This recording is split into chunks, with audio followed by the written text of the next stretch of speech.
de presse relatif à la publication du président de la Commission de l'Union africaine sur la loi portant recomposition de la Commission électorale indépendante en Côte d'Ivoire. Point de presse livré par le groupe parlementaire PDCI-RDA, Rassemblement et Vox Populi. L'opposition parlementaire à l'Assemblée nationale composée des groupes parlementaires PDCI-RDA, Rassemblement et Vox Populi a pris connaissance de la note du président de la Commission de l'Union africaine publiée le lundi 19 août 2019 sur le site internet de cette organisation par laquelle il se félicite de ce que l'arrêt rendu par la Cour africaine des droits de l'homme et des peuples ait été pris en compte tel qu'en atteste le préambule des motifs du projet de loi introduit au Parlement. Préoccupé par cette émission personnelle du président de la Commission de l'Union africaine, dans la grave situation qui prévaut actuellement sur la Commission électorale indépendante de la Côte d'Ivoire, et par la récupération opportuniste qu'en fait le pouvoir ivoirien dans les organes de presse qui lui sont soumis, le groupe parlementaire PDCI-RDA, Rassemblement et Vox Populi tiennent à faire des précisions suivantes. Dans son arrêt du 18 novembre 2016, dont il s'agit, la Cour africaine des droits de l'homme et des peuples, jugeant que la loi n 2014-335 du 18 juin 2014 portant organisation, attribution et fonctionnement de la Commission électorale indépendante instituait une commission électorale non indépendante et non impartiale, déséquilibrée au profit du pouvoir, a ordonné donc à l'État de Côte d'Ivoire de réformer la dite loi pour lui rendre le caractère conforme aux instruments internationaux auxquels l'État de Côte d'Ivoire est parti. La Cour africaine des droits de l'homme et des peuples avait ordonné à cette occasion à l'État de Côte d'Ivoire de lui soumettre dans un délai d'1 an un rapport sur l'exécution de cette décision rendue le 18 novembre 2016. Depuis l'expiration de ce délai,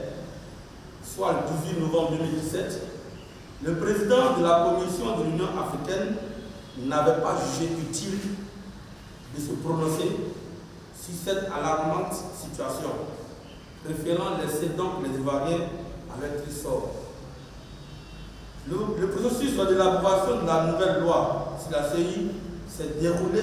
sans la participation des partis politiques des références de l'opposition ivoirienne et sans les organisations représentatives de la société civile en raison des divergences avec le gouvernement en place, qui proposait une simple recomposition en lieu et place d'une véritable réforme de la CI telle que stipulée par l'arrêt de la Cour africaine des droits de l'homme et des peuples. La loi numéro 2019-708 du 7 août 2019 portant la composition de la Commission électorale indépendante telle qu'adoptée par les deux chambres du Parlement ivoirien en maintenant les représentants du président de la République et du ministre en charge de l'administration territoriale au sein de la Commission centrale d'une part et en excluant la société civile des commissions locales d'autre part, ne répond aucunement à l'esprit d'un dialogue inclusif entre toutes les parties prenantes. Promulguée au forceps, cette loi constate clairement le déséquilibre de la CI au profit du pouvoir actuel et est indéniablement porteuse de germes conflictuels. La Cour africaine des droits de l'homme et des peuples a été saisie d'une requête par les parlementaires de l'opposition ivoirienne au fin de permettre à cette haute juridiction régionale de juger la conformité de cette loi avec ses injonctions. Au regard de ce qui précède, le groupe parlementaire PDCI-RDA, Rassemblement et Vox Populi à l'Assemblée nationale de Côte d'Ivoire déplore cette publication inappropriée du président de la Commission de l'Union africaine qui ne se fonde malheureusement que sur l'exposé préambule des motifs du projet de loi pour exprimer sa satisfaction. Il n'est pas inutile de préciser, à toutes fins utiles, que l'exposé des motifs n'est que la partie d'un projet ou d'une proposition de loi qui a pour but de présenter les raisons de fait et de droit qui justifient, selon son auteur,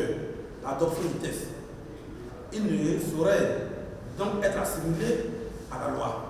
C'est-à-dire le texte adopté par le Parlement est promulgué par le président de la République. Reste donc très attentif aux suites que la Cour africaine des droits de l'homme et des peuples donnera à leur requête et se confiant que cette décision ne saurait nullement être influencée par la position personnelle sur la base d'une lecture limitée et erronée du président de la Commission de l'Union africaine qui manifestement a été mal informé par le pouvoir en place sur la vraie situation en Côte d'Ivoire. Se souviennent, avec le sens de la responsabilité devant la nation ivoirienne tout entière, des violences meurtrières survenues à l'occasion des élections présidentielles de 2010 et des élections locales de 2018 et réitèrent leur engagement à user de toutes les voies de recours possibles en vue d'aboutir à l'installation d'une commission électorale indépendante, impartiale et équilibrée qui répond aux standards internationaux avec seule ambition de sortie définitive de la Côte d'Ivoire du spectre de la violence électorale par l'organisation d'élections transparentes, justes et démocratiques. Appelle les organisations régionales et internationales éprises de paix et de justice à accompagner la Côte d'Ivoire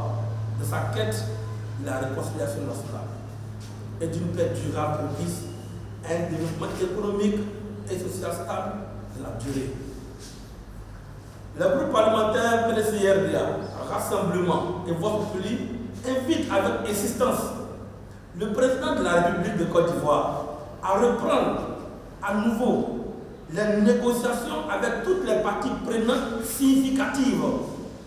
pour la mise en place d'une CI véritablement consensuelle,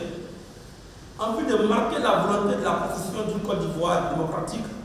et prospère pour chacun de nos compatriotes ainsi que pour les générations futures. Les groupes parlementaires PDCRDA, Rassemblement et Vox Populi saisissent ensemble l'opportunité du présent point de presse pour renouveler leur ferme engagement aux populations qui vivent en Côte d'Ivoire, aux entreprises publiques et privées,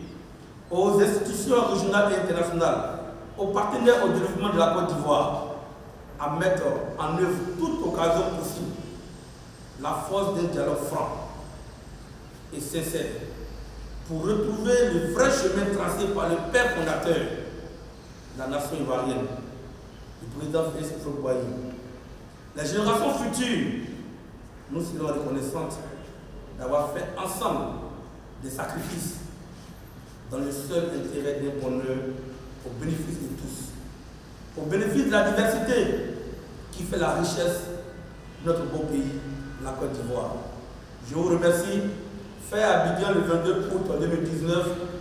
où les groupes parlementaires PDCRDA, Rassemblement et Vox Populi, lu par le député Akoto Olivier, porte-parole du groupe parlementaire PDCRDA. Je vous remercie.